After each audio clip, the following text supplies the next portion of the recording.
A lot of things, but I want to start producing books that are quick, sort of wham bam information that people can use to build a firewall around their consciousness. And the Anvil of the Psyche, the new book, is the first in that series, so I'm tremendously excited about it. Well, that sounds fantastic. I tell you what, you're talking about the Freemasons and different societies and perceived perceptions being given to people. I'm baffled by my father. My father, if he says the sky is pink with yellow spots, my mother would swear blind it was too. Well, that's because perception is completely objective. We all see things differently in many ways, and this is the reason why we have these lords of perception. Using the reason why I call the book The Anvil of the Psyche is because their preformed ideas about culture, politics, and everything from relationships to how we view our own place in the world wouldn't be possible without this anvil already placed in our psyche through education and cultural protocols that allows them to shape their agenda. Imagine like a blacksmith with a red-hot iron rod. He can only make a horseshoe on a specific shape of anvil. Well, the same thing with the lords of perception and the people who control our world.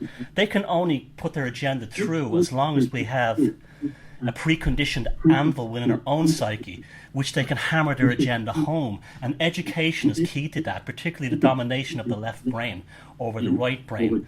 So, yes, that's why we all see things differently at the top of everything from politics to media to corporations. And that was the reason I wrote those books. That issue has been dealt with. Now, I'll always be, involved in that issue. I'll always be talking about it. But that issue has been dealt with.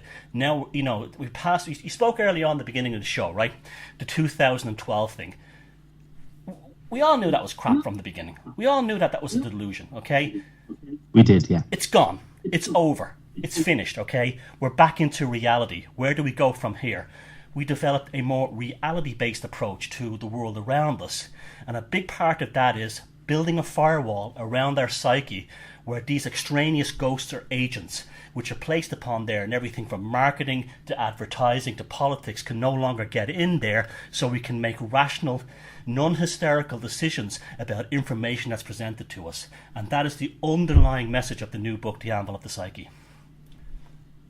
Well, that's brilliant, because basically we've work to do, and by ignoring it or being distracted by Mayan feckin' calendars or whatever they want to give us as a distraction, the four horses of the apocalypse or whatever, it keeps us away, and it gives the power away, like I've been saying to so many people so many times, that we need to look around ourselves and sort out our own garden. And it doesn't even go as far as things like that. I'll give you an example. You asked William earlier on, what can we do going forward in 2013? Well, let's talk about this in an Irish context, okay?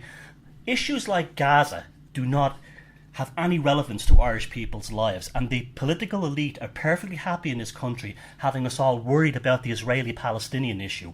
What goes on in the West Bank is between the Israelis and the Palestinians, and it's between those two groups of people to sort that out.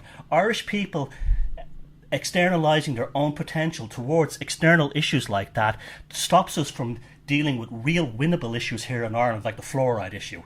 And we have to stop that. This is the same thing the Catholic priests did in the old days, where they had us collecting money for the African babies, while you had Irish people who didn't have food on the table. It's the same version of that. So my message for 2013 is stop externalising, start internalising, and start dealing with real winnable issues. And to me, the number one winnable issue next year is the fluoride issue. This is one we can really bring home, because I've seen a public sea change all over the place now regarding that. We are on our way with the fluoride issue, and it will be won. Probably not by this government, because they'll probably fob it off to the next one, but it'll be quietly dropped probably by the next government. But we are on our way. If we could win can I say, Thomas, I genuinely think that we could arrest this government with their knowledge of the fluoride issue. But we shouldn't, at the same time too, that's something that's not going to happen. Yeah, of course we could, but it's not going to happen. The best thing to do is to embarrass them to get it out of the water by showing them that they're the biggest Egypt government in Europe, they're the only ones that are stupid enough to do it, they're the only ones that are stupid enough to go against international scientific evidence that, sodium fluoride is a neurotoxin, and they're the only government stupid enough in the world to believe that they're more intelligent than the Harvard Medical School. If we can push that issue home, keep pushing that down their faces, they'll eventually capitulate and we'll have them. I think you're dead right. And Thomas, what a fantastic message for Ireland. Yeah, we can win one issue, and that's the most winnable issue of all. My God, that will rattle the bisto out of them. Well, I love it. I was actually expelled from the Occupy movement the very first day they opened here in Galway for mentioning the fact, and I thought it was a fact that they should know about, that the fluoridation issue is the reason why people aren't even listening to what they're talking about. Yeah. So I was expelled as a nutter. Well, the Occupy movement was just another version of the Socialist Workers' Party, which was another. In America, it was the Obama re-election campaign, and it had nothing to do with any kind of change. It was just a distraction. It was the political football team, so-called awakened people could support, so they wouldn't do anything with their lives. I had no faith in the Occupy movement from the beginning, and especially when people like Michael Moore and Susan Sarandon showed up, I knew right there and then it was a fix. Okay. Well, I was, I had to run away with my tail between my legs, knowing that the people in Gaul. Yeah, actually, you ran away with your head held high. That's what you did. Actually, I did. Yeah, you're dead right. And here I am to tell the tale. Yeah. Ironically. I'm glad you got the joke, and it wasn't just me thinking it was funny with the Guinness. Yeah, but if you bring up fluoride now on all kinds of Irish forums, all kinds of people in the street now, they're all talking about this neurotoxin thing, and they're saying, well, the important thing is not to be talking about things like pineal glands and stuff like that, even if that stuff is true. The thing is to talk about, hey, look, at the Harvard Medical School, it's now the latest in 13 international peer-reviewed studies which conclusively have proven that sodium fluoride is a neurotoxin, a dangerous neurotoxin. And that's now that's filtering into the mainstream. We have to get behind that snowball and push that thing down the hill.